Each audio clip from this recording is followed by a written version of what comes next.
அனைவருக்கும் வணக்கம். இன்னைக்கு நாம பார்க்க போற விஷயம் ரொம்ப ரொம்ப முக்கியமானது. நாம எல்லாரும் எப்பவும் சந்தோஷமா இருக்கணும் தானே ஆசைப்படுவோம். ஆனா அந்த சந்தோஷம் நம்ம சுத்தி இருக்கிற மக்களோட ஆரோக்கியத்துல தான் ஆழமா அடங்கி இருக்குங்கிறத நீங்க என்னைக்காவது யோசிச்சிருக்கீங்களா?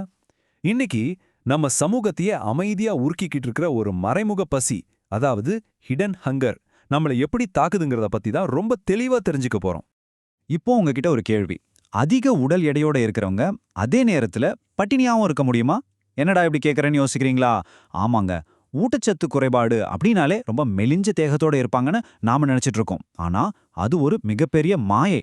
அந்த மாயையை முதல்ல நாம உடைக்க வேண்டிய நேரம் இது. இந்த தகவலை கொஞ்சம் கவனிங்க. ஹரியானா கிராமப்புறங்கள்ல நடந்த ஒரு ஆய்வுல ஊட்டச்சத்து குறைபாட்டின் 3 சுமைகள் அப்படின்னு ஒரு அதிர்ச்சியான உண்மையை கண்டுபிடிச்சிருக்காங்க. இதுல 35.1% இளம் பெண்கள் எடை குறைவா இருக்காங்க, 18% பேர் அதிக எடையோட இருக்காங்க. ஆனா இதுல ரொம்ப ஆச்சரியமான விஷயம் என்ன தெரியுமா?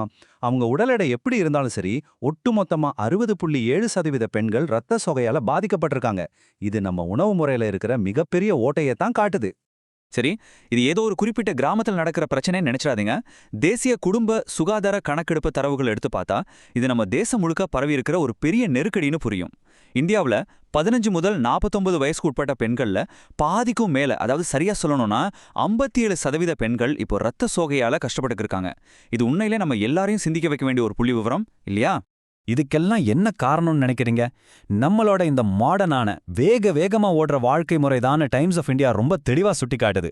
நான் ரொம்ப ஹெல்த்தியா தான் சாப்பிட்றேன்னு நினைக்கிறவங்க கூட அறக்க பறக்க சாப்பிட்றதாலையும் எந்நேரமும் வீட்டுக்குள்ள முடங்கி கிடக்கிறதாலையும் தங்களுக்கு தெரியாமலேயே இரும்புச்சத்து, வைட்டமின் B12, வைட்டமின் D மாதிரி ரொம்ப முக்கியமான சத்துக்களை வேகமா இழந்துட்டு வராங்க. இது உண்மையிலேயே நாம சிக்கியிருக்கிற ஒரு மாடர்ன் வலை. இப்போ இரும்புச்சத்து, அதாவது அயனை பத்தி பார்க்கலாம். இரும்புச்சத்து குறைபாடுன்னா மதிய நேரத்துல கொஞ்சம் சோர்வா ஃபீல் பண்றது மட்டும் கிடையாது, அதையும் தாண்டி பல கொடிய பாதிப்புகள் இருக்கு. முக்கியமா இது நம்ம இதயத்தை எப்படி பாதிக்குதுன்னு தெரிஞ்சுக்கலாம். சிலருக்கு உடம்புல இரும்புச்சத்தே சுத்தமா இருக்காது. அத அப்சல்யூட் அயன் டெஃபிஷியன்சி அப்படின்னு சொல்லுவோம். ஆனா இன்னும் சிலருக்கு உடம்புல இரும்புச்சத்து நார்மலா தான் இருக்கும். ஆனா அதை உடல் பயன்படுத்த முடியாதபடி எங்கேயும் முடங்கி போயிருக்கும். இத ஃபங்க்ஷனல் அயன் ஷார்ட் ஃபால் அப்படின்னு சொல்றாங்க. இந்த 2 நிலைமையுமே நம்ம இதயத்துக்கு ரொம்ப ரொம்ப ஆபத்தானதுங்க.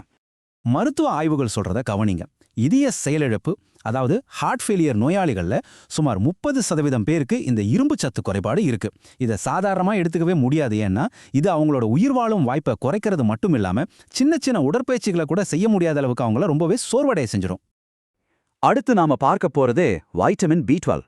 நம்ம நரம்புகளோட மிகப்பெரிய பாதுகாவலன் இதுதாங்க. நியூராலஜி இதழில் வந்த ஒரு அதிர்ச்சியான மருத்துவ உண்மையை இப்போ உங்ககிட்ட ஷேர் பண்ணிக்கிறேன். இந்த ஒரு நிகழ்வை கொஞ்சம் கவனிங்களேன். ஒரு 65 வயசு பெண்ணுக்கு வெறும் 10 நாள்ல சுயமாக நடக்கும் திறனும் சிறுநீர் பையை கட்டுப்படுத்தும் திறனும் முற்றிலுமாக போயிடுச்சு. நம்பவே முடியலல்ல. ஆனா அவங்களுக்கு வைட்டமின் B12 ஊசி போட்ட பிறகு ஒரே மாசத்துல, அதாவது 42 நாட்கள்ல அவங்க மீண்டும் நடக்க ஆரம்பிச்சிட்டாங்க. அது மட்டும் இல்லாம 6 மாசத்துல முழுமையா குணமடைஞ்சு அவங்களோட பழைய இயல்பு நிலைக்கே திரும்பிட்டாங்க. எவ்வளவு பெரிய மிராக்கிள் பாருங்க. அவங்களுக்கு ஏற்பட்ட அந்த பிரச்சனைக்கு பேரு சபக்யூட் அம்பைன்ட் டீஜெனரேஷன் அப்படின்னு மருத்துவத்துறையில சொல்றாங்க.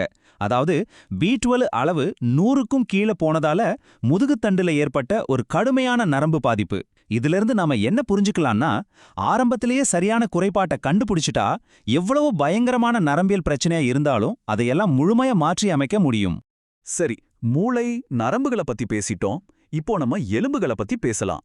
உலகளவுல இன்னைக்கு பல பெண்களை ரொம்பவே அச்சுறுத்திட்டு வர்ற ஒரு விஷயம் இந்த குறைந்த எலும்பு அடர்த்தி பிரச்சனை. தென்னிந்தியாவில் நடந்த ஒரு சூப்பரான ஆய்வில் என்ன பண்ணாங்க தெரியுமா? 30லேருந்து 50 வயசுக்கு உட்பட்ட பெண்களுக்கு ரொம்ப சிம்பிளான இயற்கையான ஒரு பவுடரை தினமும் கொடுத்தாங்க. நம்ம வீட்டிலே சுலமா கிடைக்கிற கேழ்வரகு மாவு, கோதுமை மாவு, எள்ளு, அப்புறம் பால் பவுடர், இது எல்லாம் சேர்ந்த கலவை மூலமாவே தினமும் 735 மில்லிகிராம் கால்சியத்தை அவங்களுக்கு ரொம்ப ஈஸியா கொடுத்துருக்காங்க. இந்த 16 வார பரிசோதனையோட ரிசல்ட் உண்மையிலே செம ஆச்சரியமா இருந்துச்சுங்க. இந்த ஆய்வுக்கு முன்னாடி அந்த பெண்கள்ல 100% பேருக்கு எலும்பு அடர்த்தி குறைபாடு இருந்துச்சு. ஆனா அதுக்கப்புறம் பாத்தீங்கன்னா பரிசோதனை செஞ்ச குழுவுல 80% பேருக்கு எலும்பு அடர்த்தி முழுமையா நார்மல் ஆயிடுச்சு. எந்த பெரிய மெடிசனும் இல்லாம இயற்கையான உணவு மூலமாவே எலும்பு தேய்மானத்தை ரிவர்ஸ் பண்ண முடியுங்கிறது எவ்வளவு சந்தோஷமான விஷயம். சரிங்க, இவ்வளவு மருத்துவ தகவல்களை பார்த்தோம். இப்போ இதை நம்ம அன்றாட வாழ்க்கையில எப்படி ஃபாலோ பண்ணி நம்மளையும் நம்ம குடும்பத்தையும் பாதுகாத்துக்கிறதுன்னு பார்க்கலாம். எந்த ஒரு மாத்திரையும் கண்மூடித்தனமா நம்பாம ரொம்ப இயற்கையான முறையில நம்ம உடம்புல இருக்கிற சத்துக்களை ரீஃபில் பண்ண டைம்ஸ் ஆஃப் இந்தியா ஒரு 4 சிம்பிளான வழிகளை சொல்றாங்க. 1, நிலையான நேரத்துக்கு தினமும் சாப்பிடுறது. 2, உணவுல நிறைய புரோட்டீன் சத்து சேர்த்துக்கிறது. 3, இரும்பு சத்தோட சேர்த்து கண்டிப்பா வைட்டமின் சி எடுத்துக்கிறது. 4வது, தினமும் ஒரு 15 முதல் 20 நிமிஷம் சூரிய ஒளி நம்ம மேல படுற மாதிரி பாத்துக்கிறது. இது ரொம்ப ஈஸி தானே? ஆனா இங்க தான் டாக்டர் சிராக் டாண்டன் ஒரு முக்கியமான எச்சரிக்கையை கொடுக்கறாரு. என்னன்னா, எனக்கு இந்த சத்து தான் குறைவா இருக்கும்னு நீங்களா ஒன்னு நினைச்சுக்கிட்டு எந்த ஒரு மாத்திரையும் வாங்கி போடாதீங்க. ஏன்னா சில வைட்டமின்கள் உடம்புல அளவுக்கு அதிகமா சேர்ந்தா அது நச்சுத்தன்மையா மாறி வேற புது பிரச்சனைகளை கொண்டு வந்துடும். அதனால தயவு செஞ்சு முதல்ல ஒரு சிம்பிளான ரத்த பரிசோதனை பண்ணிட்டு டாக்டரோட ஆலோசனையை கேளுங்க. இப்போ நாம இந்த முழு பதிவோட மிக முக்கியமான பகுதிக்கு வந்திருக்கோம். இதெல்லாம் தெரிஞ்சுக்கிறது நமக்காக மட்டும் இல்ல, ஒட்டுமொத்த சமூகத்துக்காகவும் எப்படி பயன்படுதுன்னு பாப்போம். இந்த உலகத்துல உண்மையான சந்தோஷங்கிறது நம்ம தனிப்பட்ட வாழ்க்கையில மட்டும் இல்லைங்க. நாம ஆரோக்கியமா இருந்தா கண்டிப்பா நம்ம சந்தோஷமா இருப்போம், அதுல சந்தேகமே இல்ல. ஆனா நம்ம சுத்தி இருக்கிற மக்களும் ஆரோக்கியமா இருக்கும்போது தான் அந்த சந்தோஷம் பல மடங்கு அதிகமாகும். நம்ம நண்பர்கள், குடும்பத்தினர், நம்ம சமூகம் எல்லாரும் செழிப்பா இருக்கும்போது தான் நம்ம வாழ்க்கையே ரொம்ப கலர்ஃபுல்லா, இனிமையா, இன்னும் சொல்ல போனா ரொம்பவே அழகா மாறும். அதனால இன்னைக்கு நாம பார்த்த இந்த விஷயங்கள் உங்களுக்கு உண்மையிலேயே பயனுள்ளதா இருந்தா தயவு செஞ்சு லைக் பண்ணுங்க, ஷேர் பண்ணுங்க, சப்ஸ்கிரைப் பண்ணுங்க.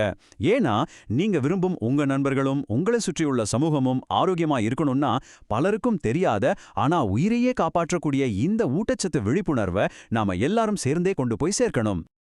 கடைசியா உங்களை யோசிக்க வைக்கிற ஒரு சின்ன சிந்தனையோட நான் விடைபெறுகிறேன். ஏதோ ஒரு காரணத்தால சோர்வாவோ இல்ல மூட்டு எலும்பு வலியாலேயோ அமைதியா கஷ்டப்பட்டுட்டு இருக்கிற உங்க நண்பரோ இல்ல சொந்தக்காரரோ யாராவது ஒருத்தரை இப்ப நினைச்சு பாருங்க. அவங்களுக்கு இன்னைக்கு இந்த தகவலை ஷேர் பண்ணி அவங்க ஆரோக்கியத்தை மீட்டெடுக்க நீங்க ஒரு வழிகாட்டியா இருங்க. மீண்டும் ஒரு சிறப்பான பதிவில் சந்திக்கலாம்.